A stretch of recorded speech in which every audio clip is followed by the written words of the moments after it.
everyone. I'm Neill Wilkins. I'm head of the Migrant Workers Programme at the Institute for Human Rights and Business. And welcome to you all to the Global Forum for Responsible Recruitment 2024. And it's hosted so wonderfully and generously and lavishly by our friends at Clifford Chance here in London. IHRB are also very pleased to be working with two partner organisations who are good friends of ours, AIM Progress and Stronger Together, who of course everyone knows as well. As those of you in the room, we're also joined by nearly 2,000 others online who've registered to watch around the world. We also, and they'll be watching via a live stream. We also want, as much as possible, to include the voices of migrant workers and the support organisations who support them. All the individual sessions will become available after the event as YouTube videos. The live stream, however, means that it's really important that, of course, all the individual sessions start and finish on time. Look how good we're doing on that one so far. But our request to those attending in person is that you do please come in before the session starts. We absolutely, because of the live stream, because of people waiting at home, we need to start and finish sessions on time. We're very keen that we have a free and frank debate during the forum, but please note that it is not being held under Chatham House rules. So that means that anything spoken about during the forum may be shared and it may be attributed to you. Questions. We welcome questions, and I'm now going to call up my question technician to explain how you can all ask questions.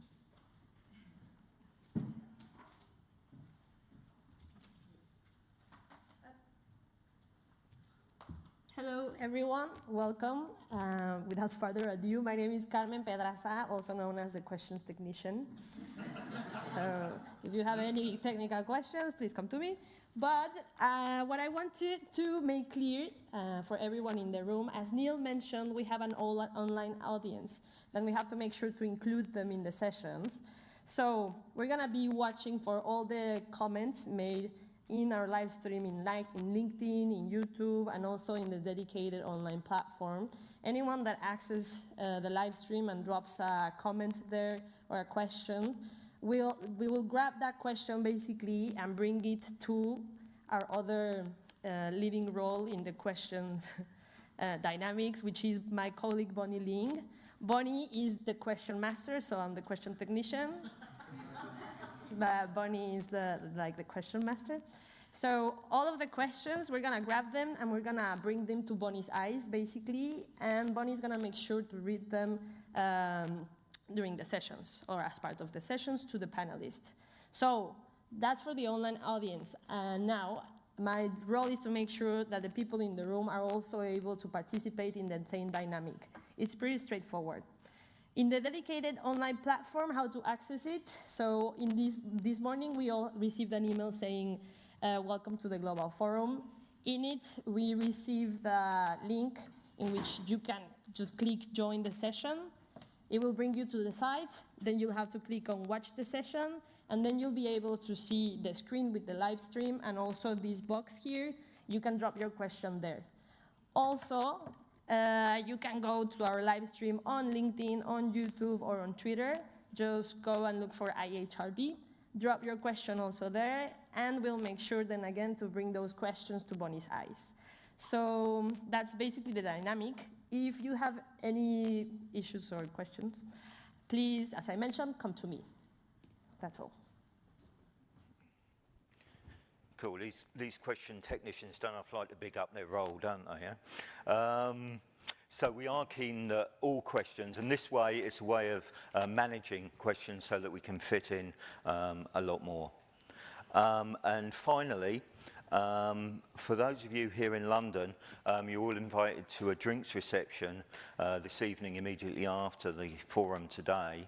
Now obviously there's a bit of a clash because unfortunately the organisers of a major football tournament didn't consult with IHRB when they were planning the schedule, it does clash a little bit with the next England game. However, the way that England have been playing recently, you're probably better off having a drink with us. So with that, I'd like to welcome to the stage, first of all, for the first part of today, our Chief Executive of the Institute for Human Rights and Business, John Morrison, who's going to make opening remarks.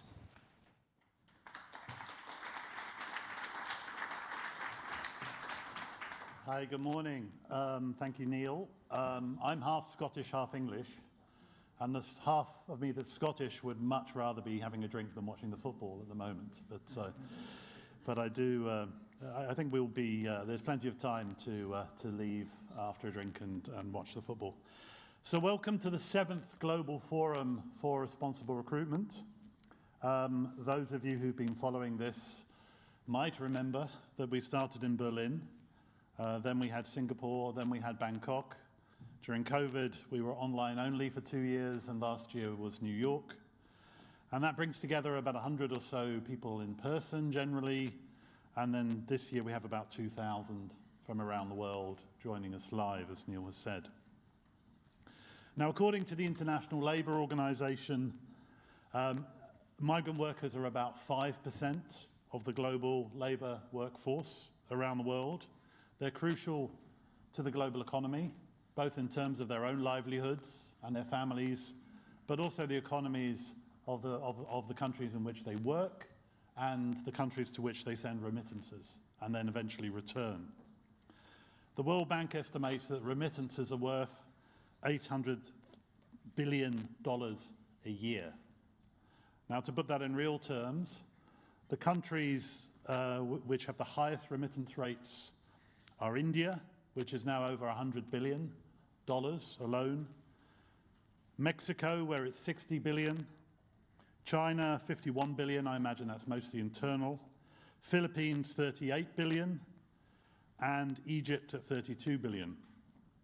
Now, as a share of GDP, these remittances are worth most to the following economies. For Tonga, it's over 50% of its GDP. For Lebanon, it's 38%. For Samoa, it's 34%. For Tajikistan, it's 32%, 31% for Kyrgyzstan, and more than a fifth of the GDP for the Gambia, Honduras, El Salvador, Haiti, and Nepal. Now, everybody knows here that migrant workers are a key component of just about every economy in the world, and yet their rights are far from being universally respected anywhere. The vulnerabilities they face are numerous, and recruitment fees sits deep within the tree trunk, if you like, of many of those. Such fees are illegal in most jurisdictions, and yet they continue to occur in most places, even in some of the jurisdictions where they are technically illegal. We've discussed this many times in many places, the different elements that come into play that can make the practice an ongoing issue. Progress has been made, and I think you'll hear some of that progress over the next 2 days, but I would contend, have still not reached the tipping point that will make recruitment fees a thing of the past, and employer pays a thing of the future. So when and how do we reach that tipping point? I also am delighted to be joined, that IHRB is working together with AIM Progress, with Louise, and Stronger Together with Shaanthinni and Hannah, joint CEOs, which I think is a wonderful thing. We were talking about that earlier. And also migration, of course, is a key component of the UK election, and we have elections here next week. We won't get into that specifically, but you don't have to go far to hear about migrant workers, often in a negative portrayal. I'd also like to acknowledge the Walmart Foundation for supporting our work, and also to recognise that this year there are about 100 recruitment agencies joining us from around the world. So I think that's an area where we have seen some progress, is recruitment agencies themselves getting engaged in this discussion. Now, I will say, this is the first time we've had the forum in London, and it's a sad thing to say that visas were denied to some of our speakers. We had hoped to have migrant worker organisations sitting here live during the course of the 2 days to talk about their lived experience. Many will join online. This is a hybrid event, but it's a very sad reflection of the world in which we live, and I will say a disappointment for me as a British citizen that visas were denied to people coming to talk about this important issue. Other organisations are very active in this space, and I'd like to recognise the fact that many of them will be organising their own panels over the next 2 days. They have organised their own panels and will be speaking to add to the richness of the overall event. Today is also the International Day of the Seafarer. Who knew that? Yeah, okay. Two or three. Yeah, well done. 1.9 million seafarers in the world, and of course you have fisherfolk on top of that. But the ILO Maritime Labour Convention is very clear that recruitment fees are illegal in seafaring. And yet another study that we've done recently via Turtle, which is an online recruitment platform, this time with a sample of 2,100 seafarers, has shown that 31% of them were asked and have done, they've paid recruitment fees to get their employment at sea. So about a third of the sample, and this of course is an objective group in the sense that Turtle is a recruitment platform not specifically around ethical recruitment or anything. If we extrapolate that, about a third of people working at sea have paid fees, and we know how vulnerable a community they are. We saw that during COVID, we saw it during the Ever Given blocking of the Suez Canal, and now the things that are going on in the Red Sea. So if you want to hear more about that and the responsible shipping dialogue, our colleague Francis Fairburn is here to answer those questions. Some companies are beginning to look at this issue within their supply chain, and we don't often call out a company during the opening of one of these, but I would like to recognise IKEA and the Iway Ocean Transport section of their Supplier Code of Conduct and their work with the Mission for Seafarers to make that element of recruitment part of their more holistic approach. We encourage other companies to do so. Okay, as Neill said, this is being recorded as well as going out live, and all the sessions will be available on YouTube and other platforms following today. So welcome those of you around the world who joined us. People are still coming into the back of the room here in London, and I'm sure we'll have some very interesting discussions. Now I'm going to be joined now by my colleague Rakesh Ranjan, who should now magically appear on the screen. Rakesh, magically appear, please. Rakesh is going to talk a bit about another area of progress, which is the Responsible Recruitment Register. As some of you know, in 2016, a group of companies came together with UN agencies and civil society organisations to found the Leadership Group for Responsible Recruitment.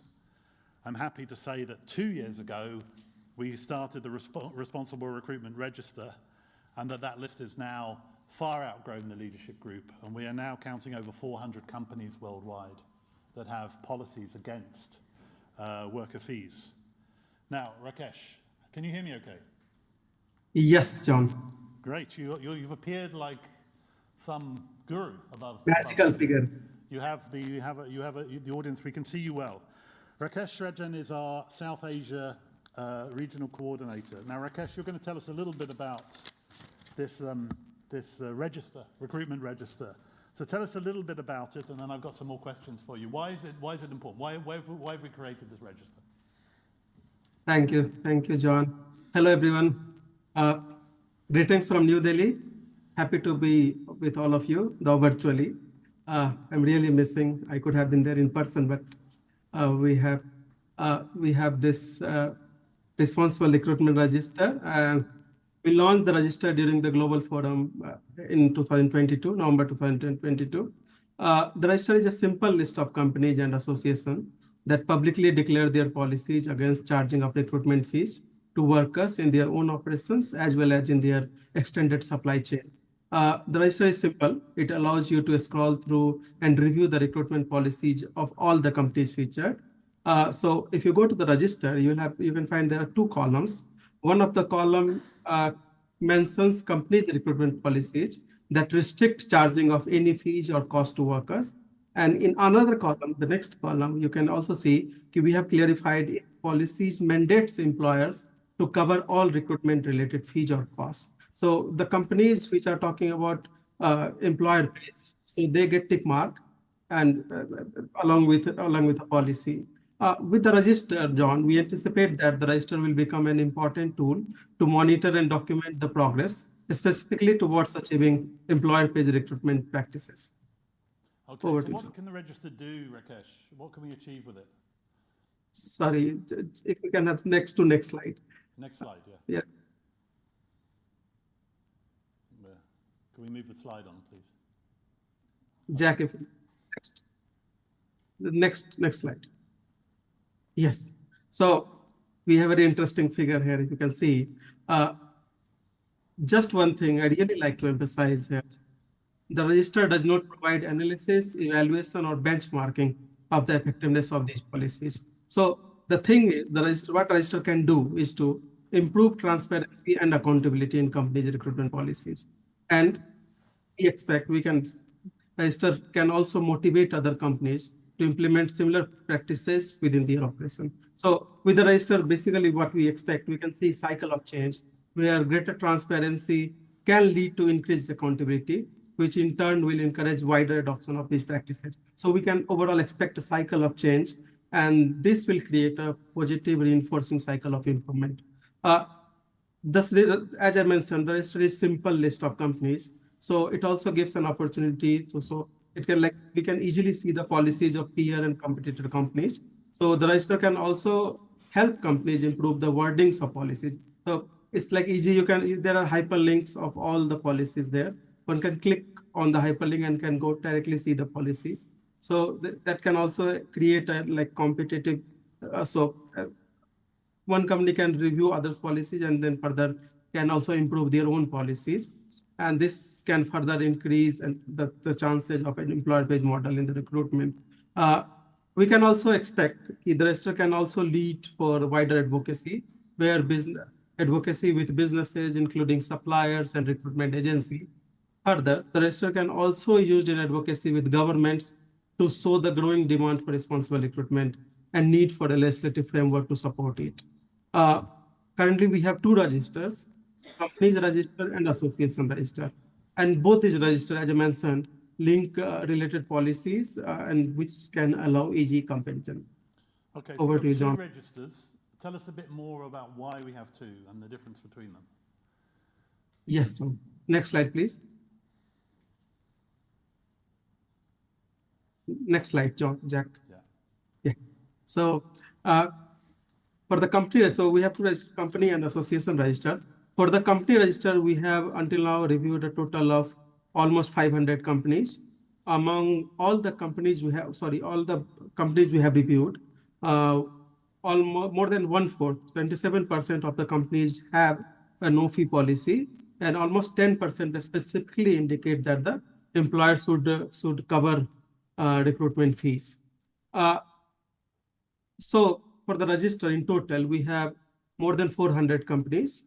And very interestingly, almost 1/3 of the companies listed on the register mention about the employer should pay the recruitment fees. It's 130 is almost 32%. Next slide. Why do we have that drop off, Rakesh? Why? I mean, 403 are against the negative, no fees, but only 1/3 of them state the affirmative that the employer should pay. Why is it only 1/3? Why do you think? Yes, thank you, John, for this. This is very important.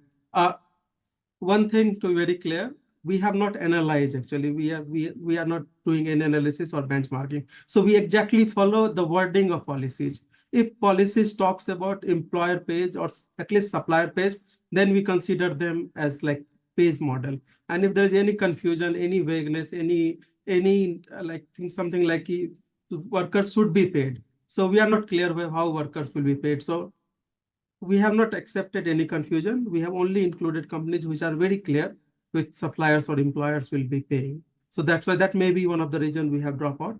And we hope to have other plans for future, and hopefully this will increase. Well, do you think that there's some you whether the brand is paying or the supplier is paying. Is that part of the No, so overall, the employer pays principle, we clearly mention employers would pay. Now employers can be supplier, employers can be business. So we are not making any segregation between suppliers and brands.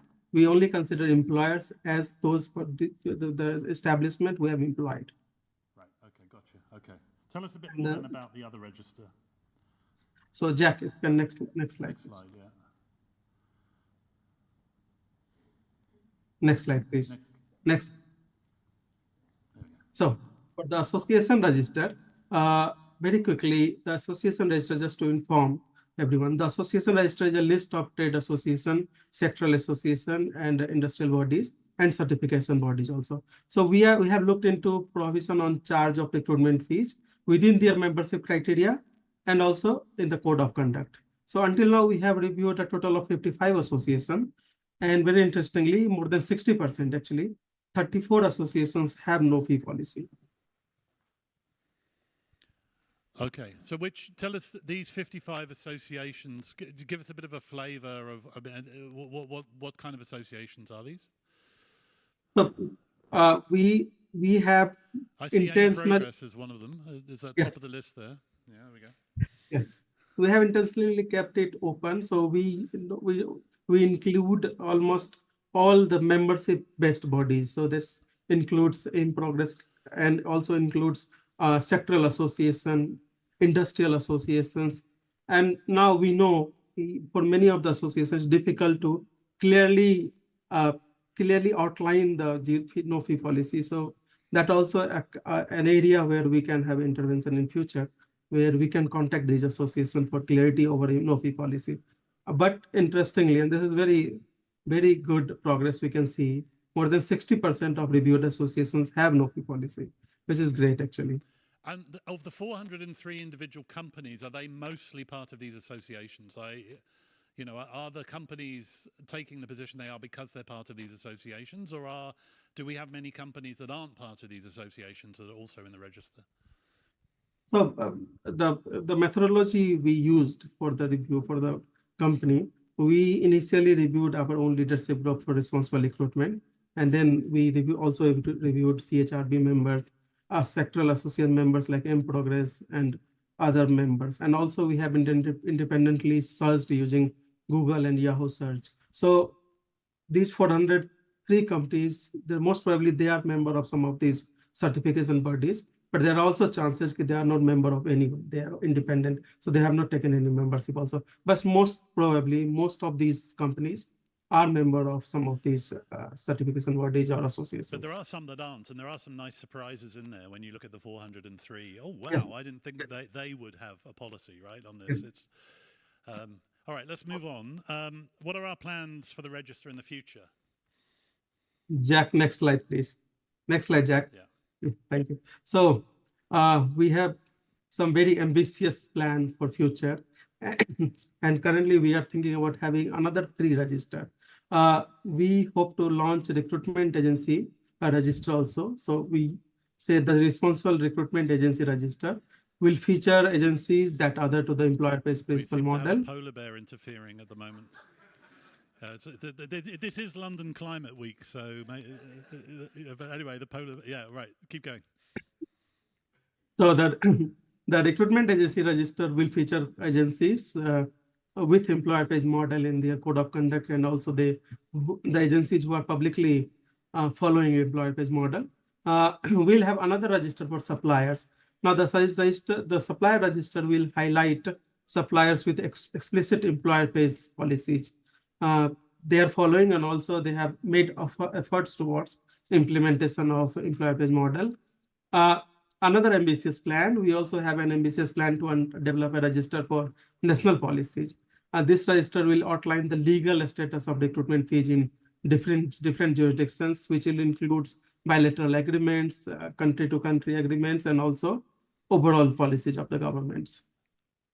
Okay, so I've mentioned earlier to those 100 or so recruitment agencies out there in hyperspace that we will be creating a register for you too. What's the time frame on this, Rakesh, for these 3 new registers? For the recruitment agency register, we are very hopeful to have at least initial list by end of this year. The work is really difficult, John. So it's like lots of things to be considered. We have support from some of other organizations. They're also helping us, and we hope to have initial list by end of this year. Okay, and we go a lot wider than IOM Iris there. I mean, maybe you want to describe, because they also have long been working on a sort of standard for ethical recruitment. This goes wider than that, yeah? Yes, so IOM Iris is a kind of created a standard where definite statements are being considered. For example, they have only certified one agency from Singapore, it seems. But in our case, we want to support the progress. We want to see the change, and we want to document the change. So we may not be that kind of rigid. We will be more accommodating and welcoming. So that's the confusion I was talking about. So we want to support the change. We want to accept new entrants also, but at the same time, we want to ensure the employer-based models would be followed. That's the kind of hard work we have to do in the coming months. Okay, very good. All right. Finally, where can we find the register? Jack, next slide. Last slide, please. Yeah, there we go. Last. So I welcome everyone to scan the QR code. This will take you to the register, and also you can use the URL. The register is a kind of collective work. So we actually welcome suggestions, comments from all the participants and also from others. We do have an option where you can actually report the links. You can suggest new additions. And additionally, I have provided my email address, so feel free to contact me if you have any suggestion, if you have any comments, if you want to improve the register or you want to add your own company in the register. Thank you. Thank you, John. Thank you very much, Rakesh. Thank you. Yeah. And if any of you, obviously, when you look at the register, if your company's missing or you know any companies that are, then please tell Rakesh directly. I'll now hand to Neill Wilkins, who will start the first panel of the day. Thank you. Thank you, John. And I'd like to invite up Rachel and Sumitha to join me on stage. And we're also going to be joined online by Sudeep Kunwar, who is a migrant worker from the Gulf. So I'm hoping that we'll be able to bring Sudeep in as well.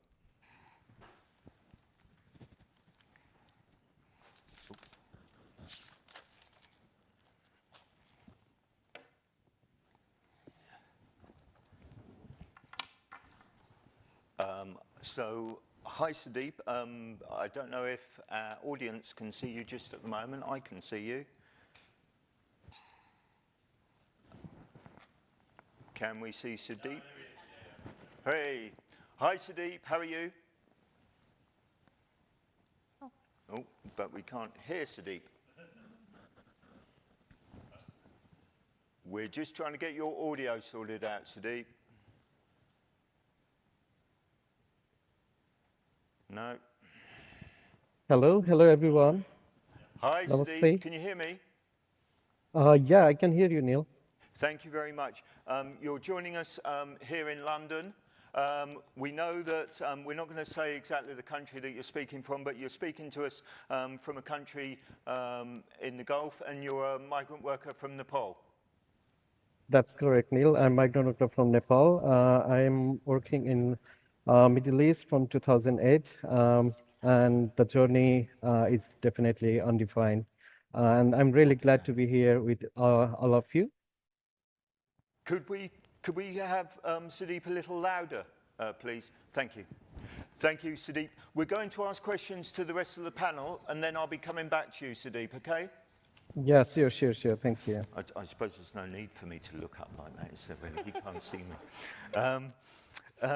But I want to talk to our other guests because we've got three constituencies here. We've got business, represented by Rachel and Unilever. We've got civil society represented by Sumitha from Our Journey, a Malaysian NGO. And we've got Sudeep, who represents migrant workers themselves. Three really important constituencies, three parts of this situation, three parts of this challenge about how we manage responsible recruitment effectively. And Rachel, I want to start with you.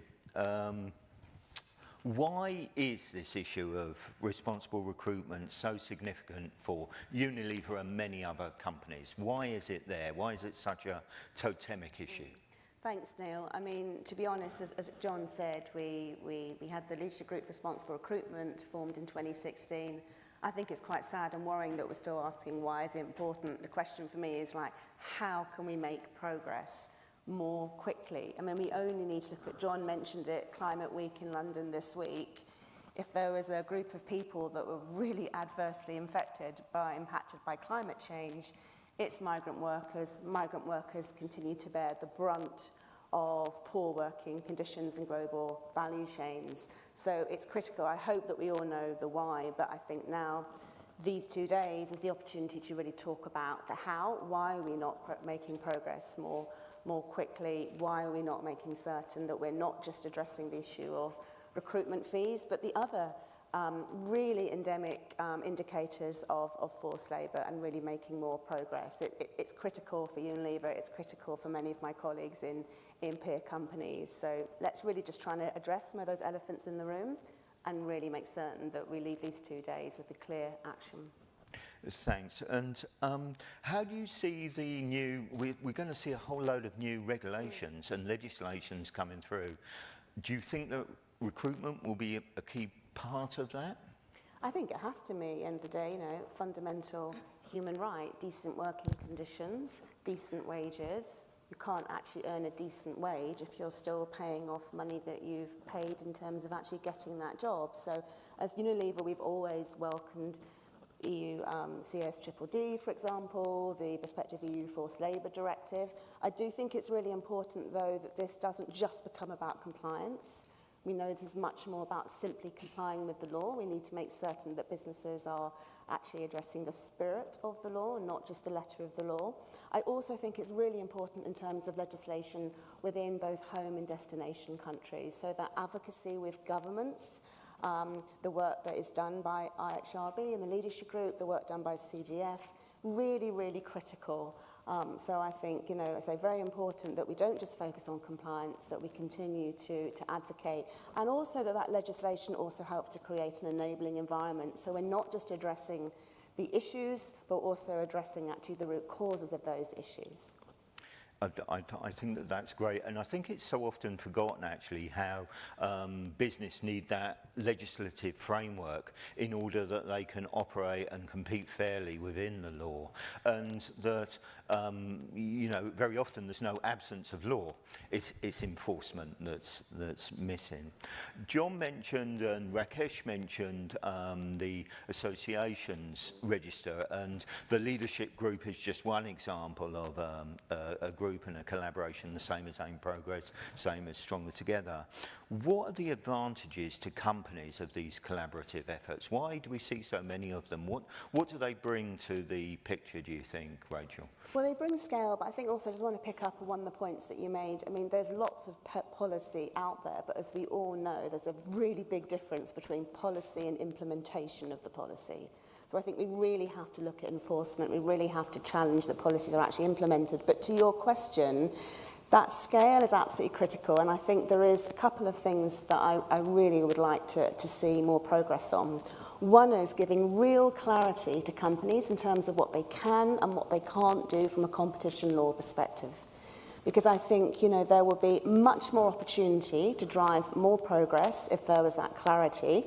I also think it would remove some of the barriers, and perhaps, you know, some companies that are hiding behind those barriers one. I also think it's really important for companies to also move away from just working individually, you know, with their suppliers on a bilateral level on a project basis, and really coming together through organisations such as AIM Progress, IHRB, CGF and others. And really, of course, then we have that collective voice. The other key element is, of course, many companies, you know, are not the only buyers that are buying from a supplier.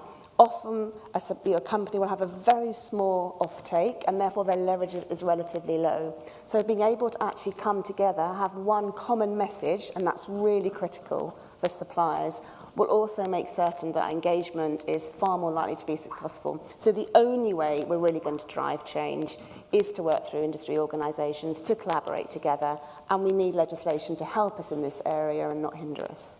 I think that that's so true, and one of the things that we've always tried to do with the work that IHRB did through the leadership group, but we've made a point of trying to partner with every other organisation, Consumer Goods Forum, AIM Progress, all of the others, in order that we do get that consistent message going first of all to suppliers, then to recruitment agencies, but also ultimately to government, that there needs to be this consistent voice to government about the sort of legitimate expectations from business.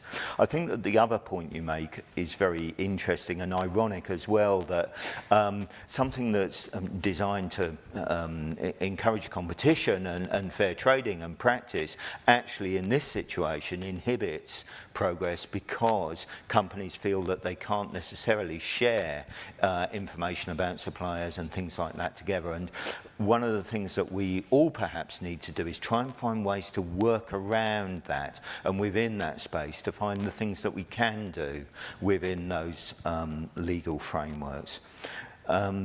Rachel, thank you very much. That's a really sort of interesting start. I now want to turn to Sumitha, and Sumitha, and you've travelled here from Malaysia, so especially to take part in. So thank you very much for that. And we're an organisation. You're an organisation we work with very closely on a lot of things. But can you please, you know, just explain? I know your organisation well, but can you just explain a little bit about our journey and the work that you do? Sure, thank you. So our journey is a registered civil society in Malaysia, and we provide pro bono legal representation for migrants and refugees in labor, criminal and immigration cases. And when I say pro bono means totally pro bono. We have a principle where migrants must not pay to access redress. So the services that we provide to the migrant is totally pro bono. And we also do outreach to migrants. We provide trainings on labor, on financial literacy, on community building, leadership skills to the migrants and their leaders as well. We also do rescues of traffic victims, where we do the rescue, sometimes with the help of the police, sometimes on our own. And also we provide the services of interpreters for the victims to be interviewed. We also conduct the interviews for the authorities at times when requested. And then we also see them through the process of the trafficking process. Finally, we also do remediation repayment, but then together with looking at the company's recruitment policy. So we don't do it in isolation. We help the companies with the repayment, but we also look at their recruitment policies as well. And I know that you're just one, you're just one of many civil society organisations who do this sort of work with migrant workers. But I know that you're also part of Migrant Forum in Asia, who are members of our leadership group and who we work with closely. But perhaps for those who don't know Migrant Forum Asia, perhaps you could just very quickly describe who they are as well. So Migrant Forum in Asia is, the secretariat is based in Philippines. Its membership has civil society, trade unions, individuals, lawyers, any activists who work on migrants, and we have memberships from 22 different countries in Asia and Middle East, and we promote actively for the migrant rights. And roughly how many organisations would be a member of Migrant Forum in Asia? I can't tell how many, but we have membership in 22 countries. Okay, that's great. And how can companies benefit from engagement with organisations like Our Journey? What could you bring to companies to help them with these challenges? I think the first thing that we bring is the migrant's voice. Because in countries of destination, we have migrant leaders, but their interventions are very measured because they are foreigners also in the country of destination. And if they say something that is, that does not sit well with the government, then they might find themselves out of the country. So this is where we step in to have that hard conversations with the government and also with the companies. We do work with a lot of companies on cases, on case management. And I think that is the benefit that we bring to the company. Sometimes the cases it may look different from the company's perspective. And then we're trying to bring the migrant's perspective to the case management as well. That's what we bring to the table. Yeah. Thank you. And Sumitha, I don't need to tell you, but there's 70 million women migrant workers in the world, and this year you helped IHRB undertake a gender review of the Dhaka principles and produce a short report on the particular challenges faced by women migrant workers. Why is it important to highlight this to companies and all those working around this recruitment and migrant worker agenda? Okay, so the usual drivers of migration is unemployment, poverty. This is what the usual drivers of migration, but for women it's different. It's also in addition to escaping domestic violence, child marriages, patriarchal systems, so many other violations that women face in their destination, in the country of origin. They use migration as a route to escape that. So these women who come to destination countries, they are women who will not voice out violations that happen to them even in the destination country. And this is why we're trying to educate employers that you need to look out for women in the place of work, because there are violations that happen in place of work, but the women would not complain because they face the same violations back in the country of origin. And then when they come here, they feel the fear of, if I complain, I will be sent back. So then I better keep quiet about it. So that's why we always ask companies to have a more focus on women migrants within the workplace. And one of the issues that we always try to encourage is to have women in leadership positions, like in a workers' committee, or the representative of the worker being a woman. It gives a voice for the women as well in the workplace. That's great. And of course, many women are of course, in informal employment situations, employed as domestic workers and others. Now, but you mentioned there about some additional guidance and things for companies, and I'm very pleased because Sumitha and I have been talking about producing some guidance for recruitment agencies on how we can better help and serve recruitment agencies to more effectively manage and make sure that women's rights are respected right the way through the recruitment process. So we hope that will be something that IHRB are producing later this year with help from Our Journey and some other organisations.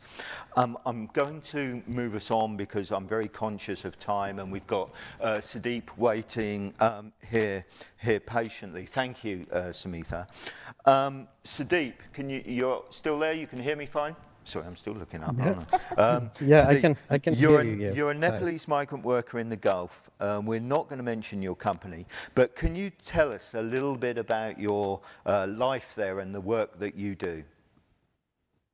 Thank you, Neill. Thank you so much for the opportunity, and I'm really glad to see you all. I hope you can hear me well. Yes, we hear you great.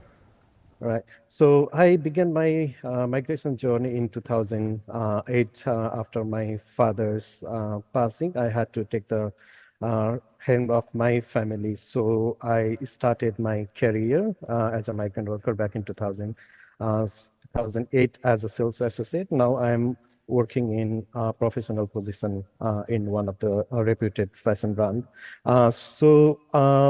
During my journey, starting from the recruitment until the process, I have lived some I have gained some lived experience. I would say I have witnessed and experienced some of the violations, some of the exploitation that goes with paying the recruitment fee, falsifies of the contract, and forced me to hand over my documents. That's my passport and identity. So all those kind of things I have seen. So this is where it leads me to join the Shramik Sanjal and volunteer with them, where as a Shramik Sanjal, as a network, we unite for the quality, quantitative agency power, and then we educate and for the qualitative power, and we advocate for the safer and safer migration. So this is the movement that what we started as a Shramik Sanjal. So this is where I'm associated with now. So this is where I am representing this platform. Sudeep, thank you. And Shramik Sanjal are a Nepalese migrant worker support organisation. IHRB have worked with them extensively over the last 7 or 8 years now.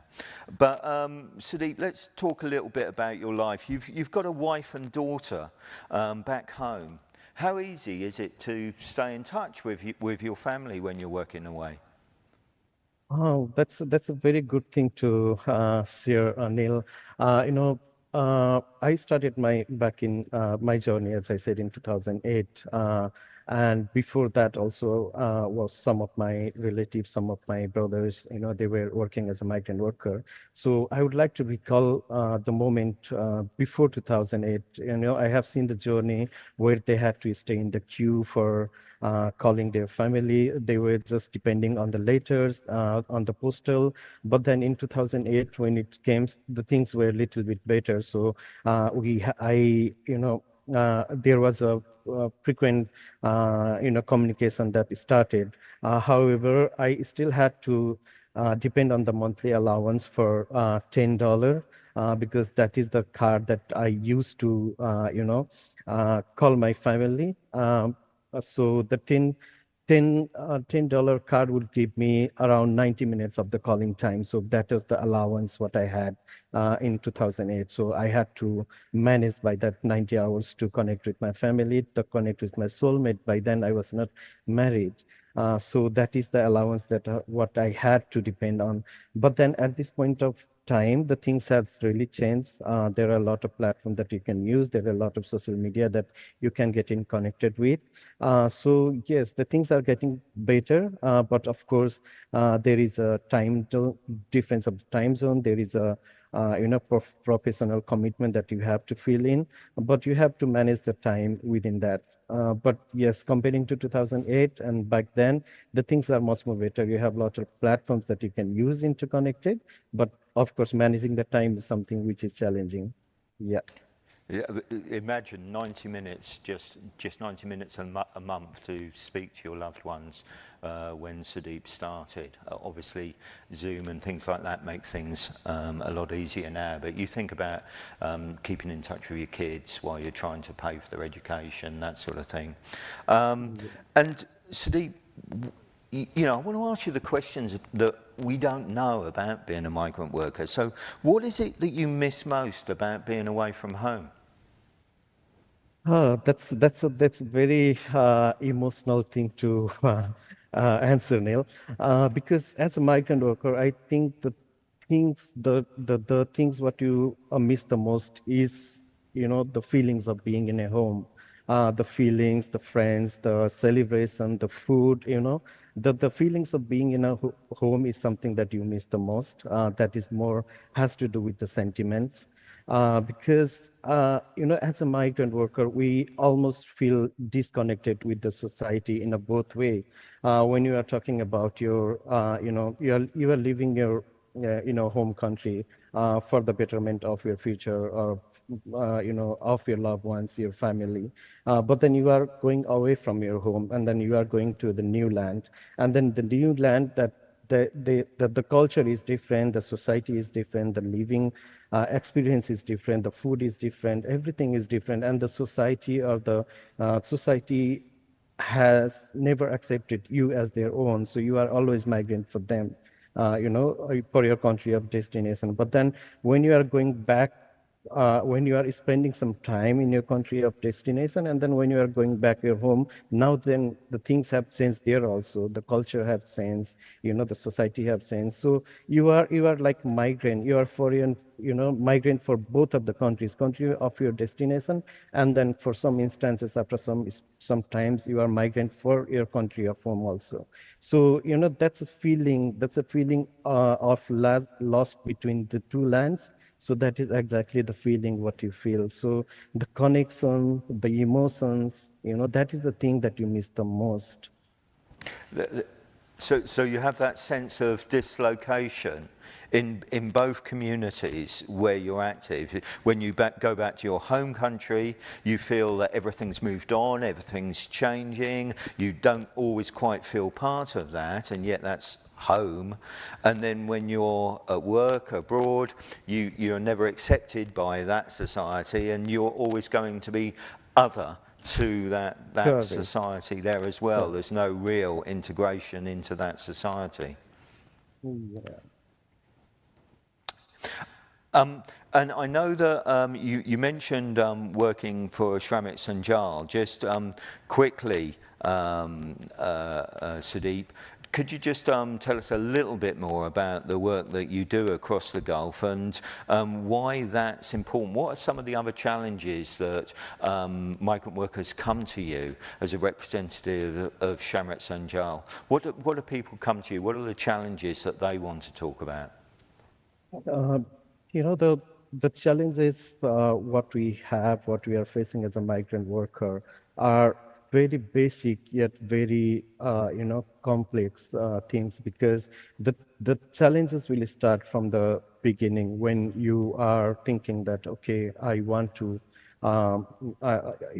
choose my career as a migration, so I want to go abroad to have some money or earn some money. So the challenges will start from there itself. So because there are no transparent process of there are no transparent process which is in the place for the recruitment. So basically the challenge will start from there. The agencies are taking huge money for providing you the job, and then there will be the falsify of the contract. So there is no transparent contract, and then the agencies are charging huge fees that will start from $1,000, minimum $1,000, that can go on to $3,000, $4,000. That's a really huge one. And then getting that money is not easy for you, because you do not have the access, you do not have that financial support. So there you will be taking that money from some vendors or someone. They will be charging you almost 37% per annum of the interest. So that's a very huge. So you will be, before you start your journey, you will already feel in the debt trap. That's a biggest challenge. And then when you come back to come back to the country of destination, the living standards are something which is really concerning, which is really alarming. And then after that, you have the long hours of work. You have the long hours to go to your work. So logistic problem is there. And then you are not getting the salaries on time. So that is one of the things. So those are the simple yet very complex problems the migrant workers are facing basically. Thank you, Sudeep. I'm going to just finish by asking our three panelists very quickly, the two things that you would like to hear during this year's Global Forum. So Sudeep, we'll start with you. What are the two things that you'd like to hear us discuss at the forum from a migrant worker's perspective? I think the first thing what I'm really hoping for is how we can really regulate the transparent, regulate the the workers. I mean we call it free visa, free ticket process, right? So that's basically employer perspective. So how can we really put that thing into the place, and how can we make it more responsible? That is one of the things that I want to hear. And then I want to hear like how we can make it more inclusive process for the migrant workers, how we can use the lived experience of the migrant workers to make the policy, because we have always portrayed migrant workers as a vulnerable community. And then, but I believe that when the policies are drafted, we always, ignore the voice of migrant workers. So basically how we can include their lived experience while we are drafting the policy so that it will be more, workers-friendly policies. So that is two things that I really am looking for. That makes most sense. Of course, there's much more to migrant workers than their labour. And it's so important to try and include these voices. Thank you, Sudeep, much appreciated. Sumitha, two things quickly from you. Actually, it's just one thing. Is it on? Yeah. Just one thing, actually. I mean, for many years, there's many conversations that we have had, but I think that we are still looking at migrant worker as a worker. The conversation has to change. We have to look at the migrant worker as a human being first, and then subsequently as a worker. And I'm just going to quickly give you an example why I'm saying that. Just before I came here, there was a remediation that was going on. And there was a Nepali worker that I was interviewing, and he had shaved his head, and he just had a little hair at the top. So I knew that was something to do with some spiritual, ritual. And I asked him, like, brother, why have you shaved your head? And he goes like, my father passed away last month, and that's why I have done the ritual. And then I said, like, did you go back for your father's funeral? And he said, no. And I said, why? Because the HR was not around. The HR was on leave. So I couldn't go back for my father's funeral. And I said, what does that got to do with you not being able to go? He says, well, the company said that the HR is on leave, so I got to wait here until the HR comes back. Then only I can go for my father's funeral. But of course, by the time the process has been done and dusted and all was done. So I think that was one example how the company only saw the worker as a migrant. They didn't even think that the worker had a family, had a father who had passed away, that he had a right to go for his father's final, funeral. So I think that's the narrative that we have to change, for migrants to be seen as human beings and not just workers. Thank you. And then very quickly, Rachel. Well, mine are very pedestrian after that, which is so critical. So one, I think, real clarity on what businesses can do collaboratively from legislators. And two, I think, how can businesses effectively support those recruitment agencies who are doing the right thing ethically within the global value chain that we operate in. So that would be my two. Thank you very much. Thank you to all our speakers. Sudeep, thank you so much for joining us, and you're going to join us on the final day as well. But those insights from the Gulf were really, really useful, really helpful, and really humanising of some of the discussions that we're going to be having over the next 2 days. Sumitha and Rachel, thank you also. And we're going to be very soon starting the next session, which is about perspectives from Asia, and that will be coming up very, very soon. Thank you.